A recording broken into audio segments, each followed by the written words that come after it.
O Senhor esteja convosco. Proclamação do Evangelho de Jesus Cristo, segundo João. Glória a vós, Senhor.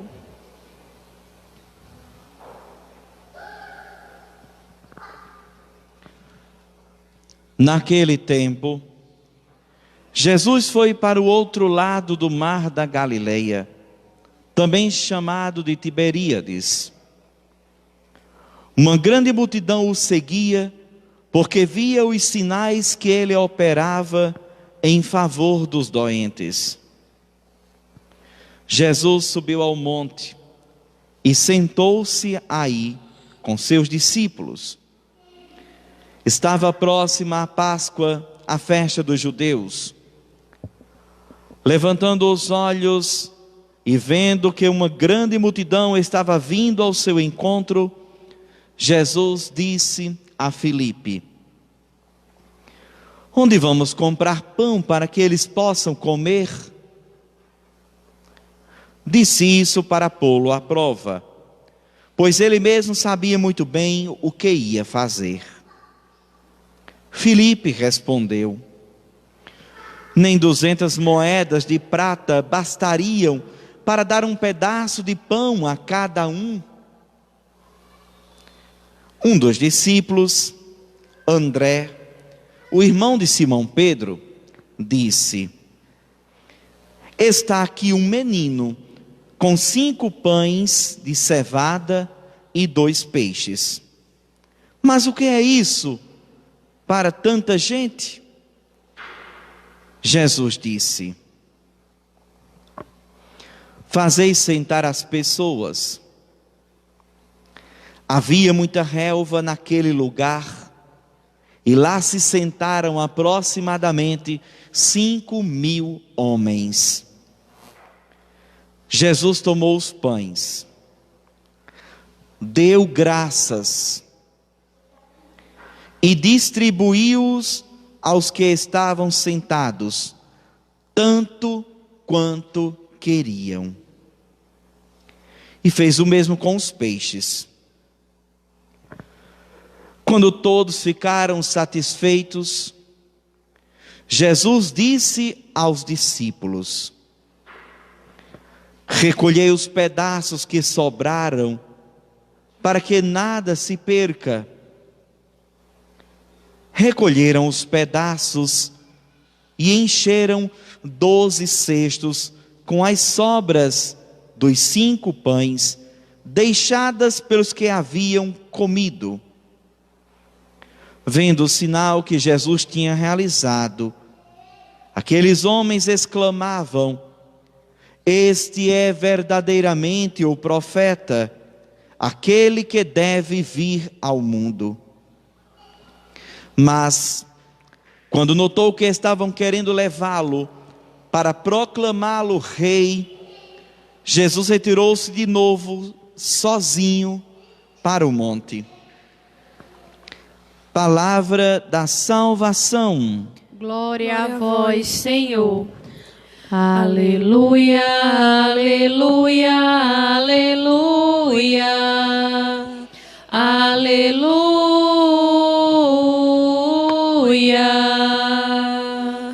aleluia, aleluia, aleluia, aleluia.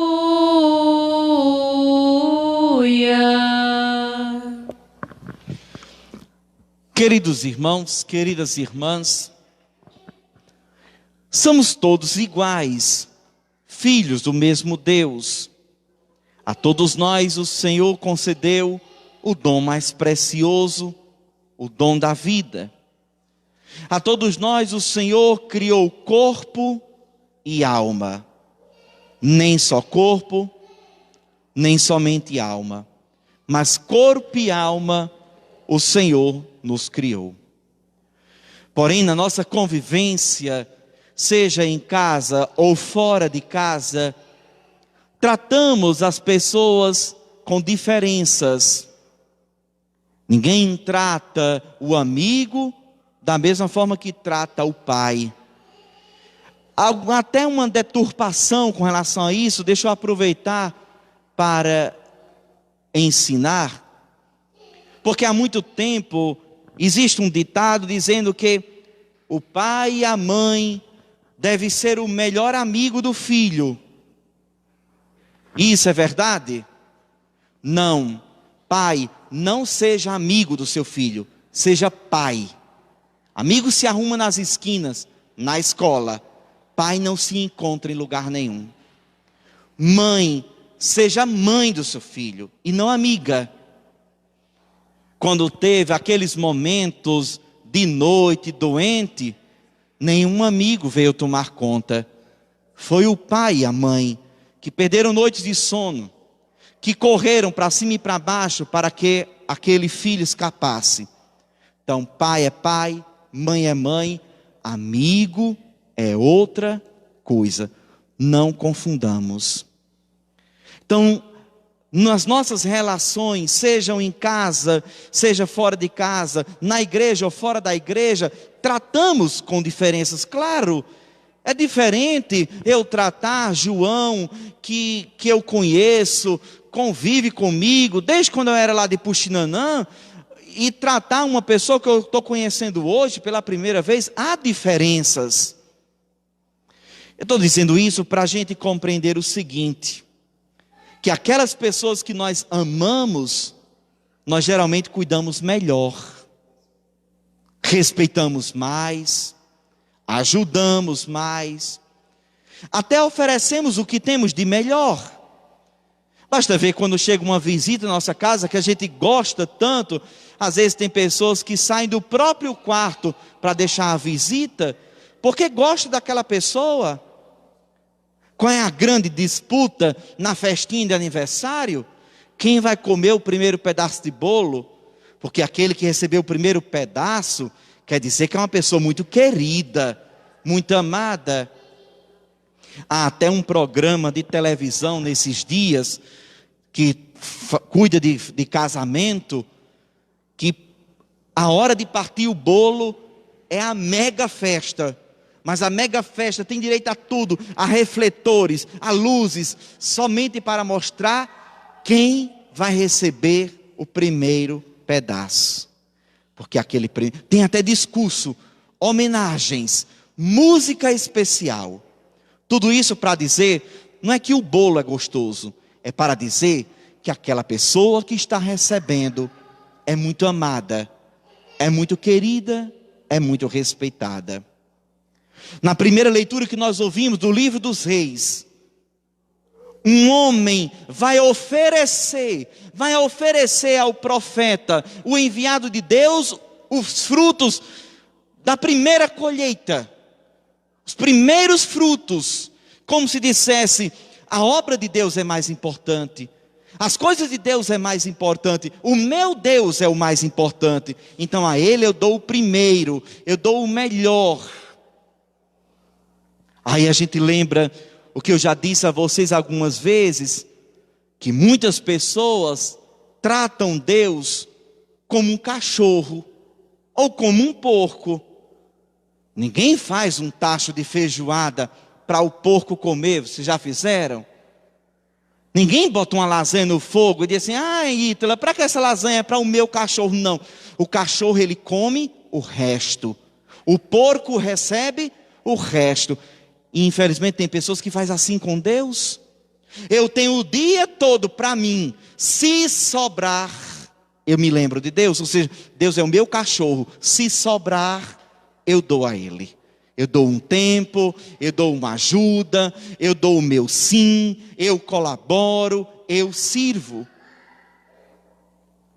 Nós ouvimos na primeira leitura que milagres acontecem quando a gente ama a Deus acima de tudo.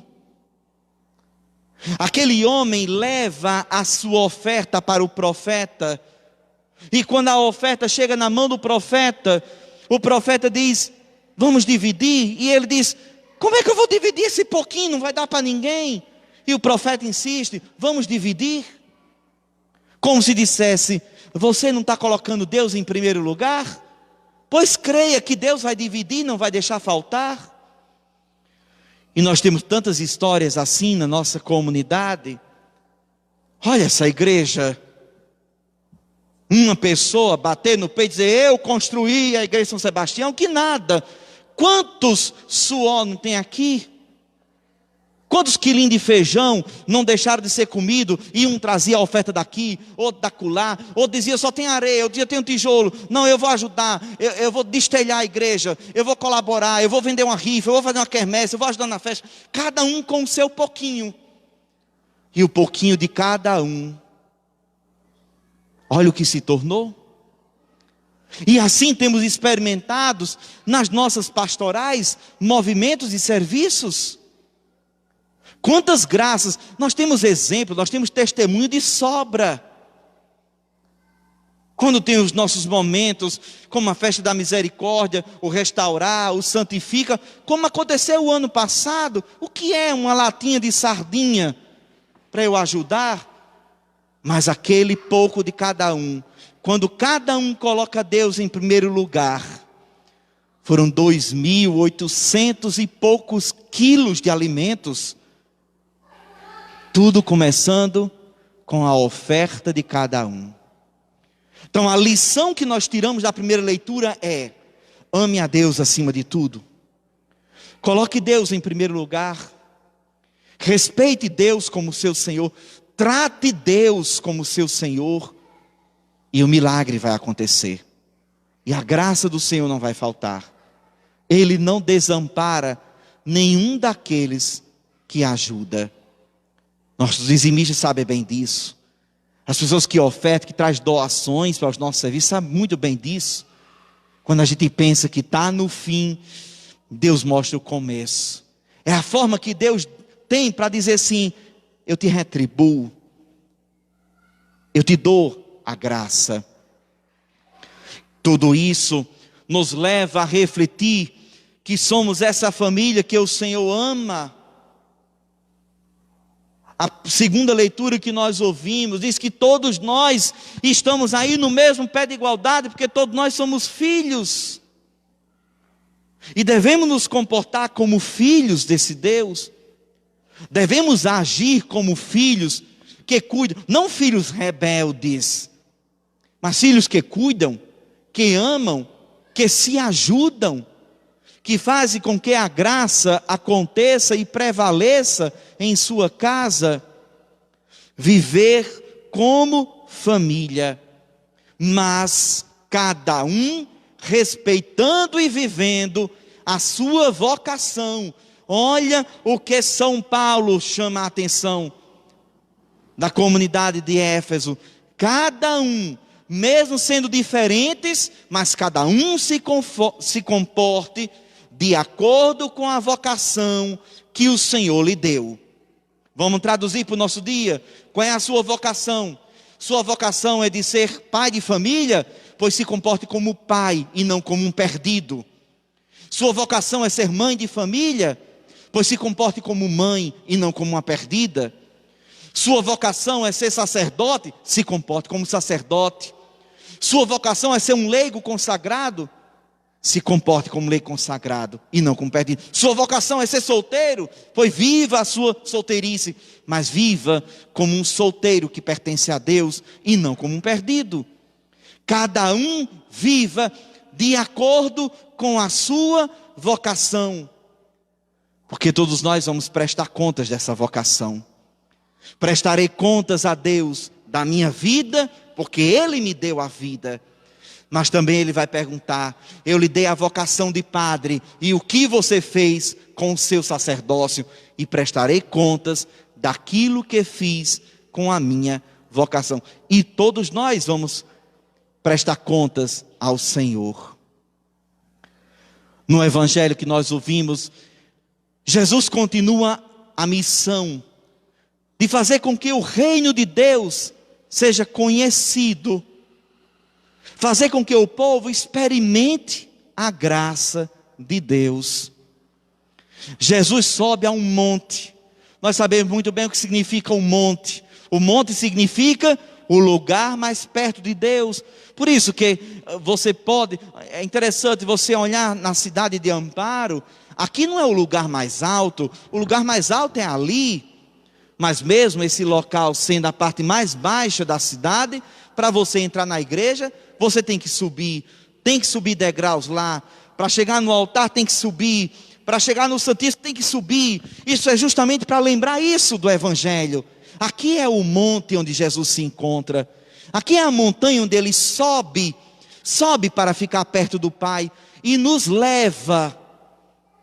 Cada um desses jovens que proclamaram a palavra aqui, proclamaram e voltaram, e assim foi essa dinâmica. É como se dissesse isso: Senhor, nós somos o teu povo que mora aqui embaixo na terra, mas esse povo, Senhor, quer sempre subir para se encontrar contigo, quer estar diante da tua presença, quer se encontrar com o vosso Pai e nosso Pai.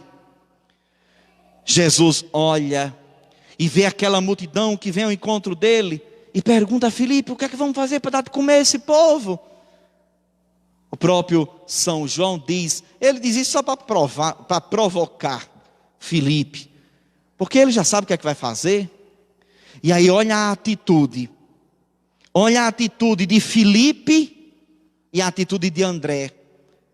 E eu queria que você pensasse quem você é em Amparo. Você é Filipe ou você é André?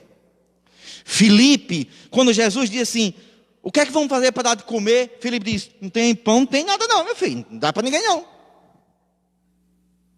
Do outro lado está André: Senhor, é pouco que a gente tem, não sei. Então quem você é? Você é aquele que esconde, que nega, sabe que o outro está precisando, pode ajudar na missão, pode colaborar na evangelização, mas você finge que não tem, que não sabe, que não pode. Estou nem aí. A igreja caindo, estou nem aí. A família caindo, estou nem aí. Ou você é André, que vê a necessidade da família, vê a necessidade da igreja, e você diz: olha, só sei acender vela, mas vou. Eu só sei chorar, mas vou. Você é aquele que se esconde na desculpa, ou você é aquele que se esforça, mesmo que não consiga? Jesus, quando André diz: olha, Senhor, só tem aqui 5 pães e 2 peixes. O que Jesus quer é que a humanidade ofereça, que a humanidade entregue. Porque a partir do momento que a humanidade entregar, a partir do momento que a humanidade confiar, o milagre acontece. Os 5 pães, que não dava para quase ninguém, deu para 5.000 homens, e ainda sobraram. O milagre acontece a partir do momento que nós oferecemos, a partir do momento que colocamos nas mãos do Senhor. A gente pode até fazer um trocadilho: aquilo que coloco no meu bolso sempre que se acaba, aquilo que eu coloco no coração de Deus gera milagres. Então coloque sua vida no coração de Deus, coloque sua intenção no coração de Deus, coloque o seu sim, a sua vocação no coração de Deus, e você verá o milagre acontecer. Jesus divide os pães, e esses pães dá para todos. Mas a pergunta é: gente, pão e peixe, o que significa isso? O que significa? Tem muitas pessoas, e aí eu vou pegar na evangelização, viu, gente? Tem muitas pessoas que, por exemplo, bate no peito e dizem assim: eu vou para o céu com tripa e tudo. Por quê? Porque olha, todo ano na festa de São Sebastião, exceto o meu dinheirinho para o santo. Mas passa o ano todo, nenhum terço, nenhuma missa, nenhuma procissão, nenhuma pastoral, nenhuma confissão, nada. Então aí a gente entende o significado do pão e do peixe. Vocês já viram, criança, se comporte, viu? Obrigado. Vocês já viram uma plantação de pão? Vocês já viram um roçado de pão? Já viram um pé de pão? Não existe. Para que seja pão, primeiro tem que se plantar o trigo e juntar o trigo com a manteiga, com não sei o que, com lá um negócio e se transforma em pão. Já o peixe não. Onde é a fábrica de peixe? Não existe. Ele já é peixe. Ninguém compra, eu vou comprar a escama, aí eu vou comprar o couro, aí eu vou comprar a espinha e vou juntar para ser peixe. Não, peixe já é peixe, o pão não. O pão é trigo que é preparado e por aí vai. Então olha o que o Senhor nos diz no milagre de hoje. Tanto o pão, para que o milagre aconteça, ele tem que ser oferecido, como também, para que o milagre aconteça com o peixe, ele tem que ser oferecido. Então, o que é o pão? Qual é o significado para nós? Tem coisas na nossa vida que não caem do céu, que só temos porque trabalhamos para comprar, para ter. Mas o milagre só vai acontecer se você oferecer isso ao Senhor. Então, o pão e o peixe, eles mostram para nós o grande exemplo. Aquilo que você tem, que você não precisa comprar em lugar nenhum. Agora eu pergunto a vocês, qual é a única coisa que nós temos, que não se compra em lugar nenhum, que não se fabrica em fábrica nenhuma? Todos nós temos. O que é?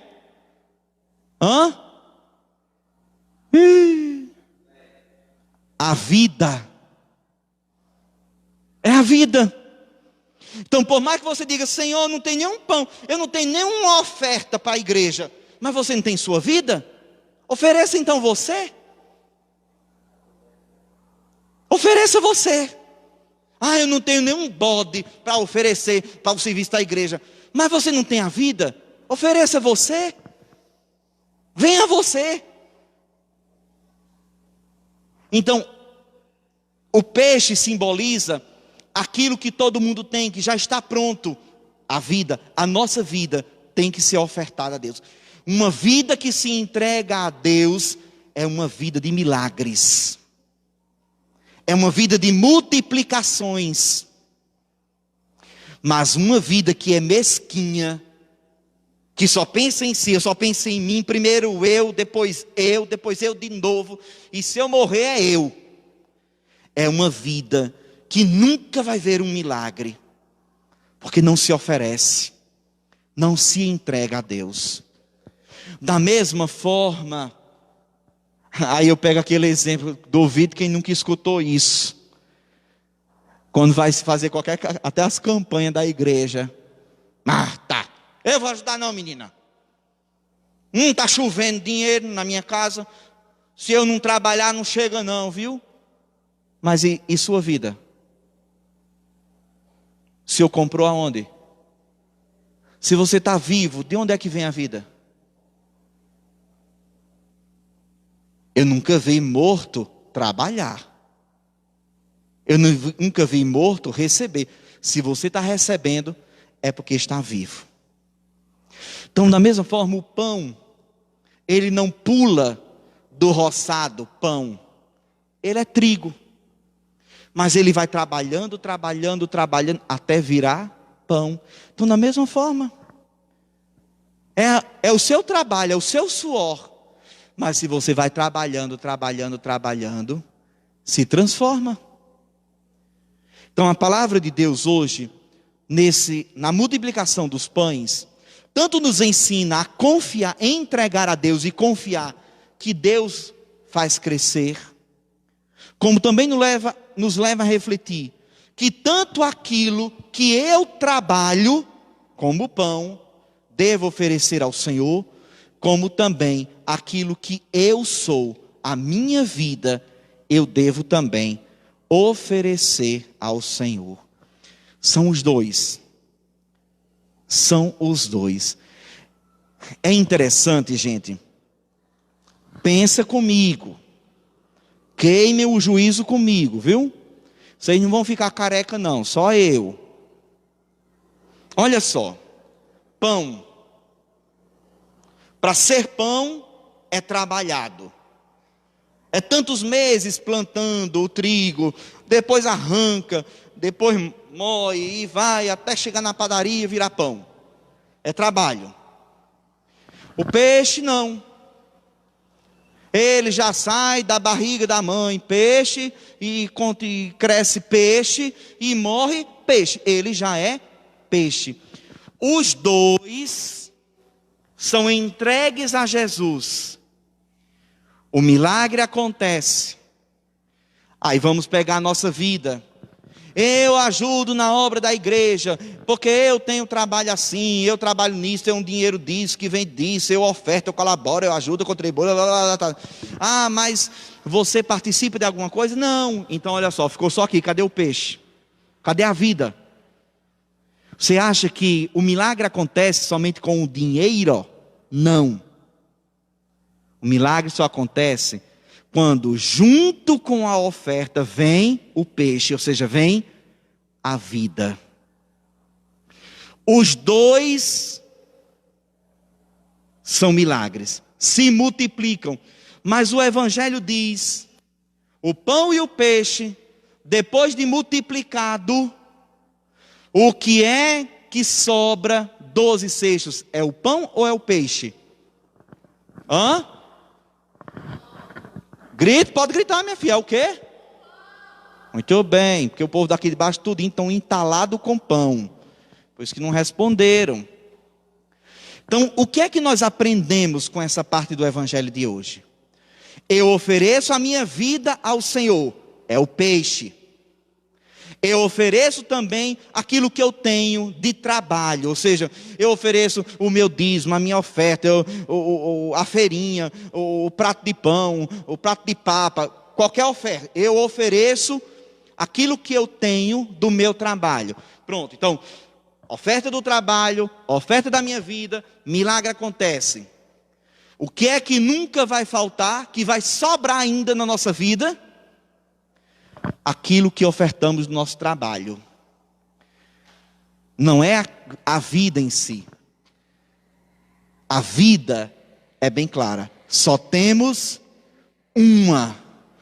Por isso, nessa pandemia, cuide bem da sua vida. Porque o pão, você pode comprar amanhã. Você pode trabalhar mais amanhã. Você pode lutar mais amanhã. Mas a vida não. Ela é única. Não se vende em lugar nenhum. Por isso a gente tem que pensar. E a gente encerra essa reflexão de hoje com esse pensamento. Primeiro, como é que eu estou cuidando da minha vida?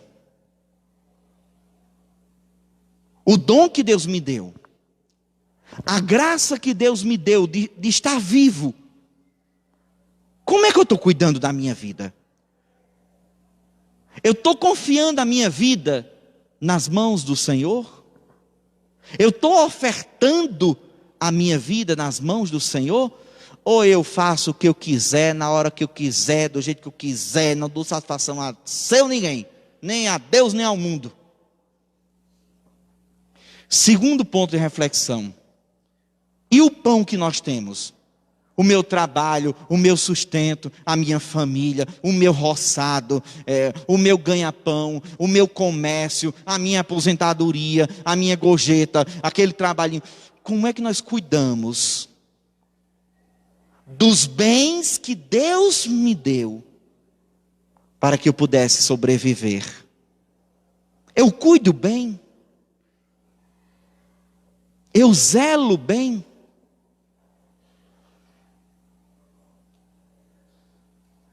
É preciso pensar. Todo trabalhador é digno do seu salário, sim. Mas não façamos dos bens, não gastemos os bens como se não fosse prestar contas. Aquilo que temos é porque Deus nos concedeu. Então cuidemos bem do que Deus nos deu. Cuidemos bem do que o Senhor nos dá.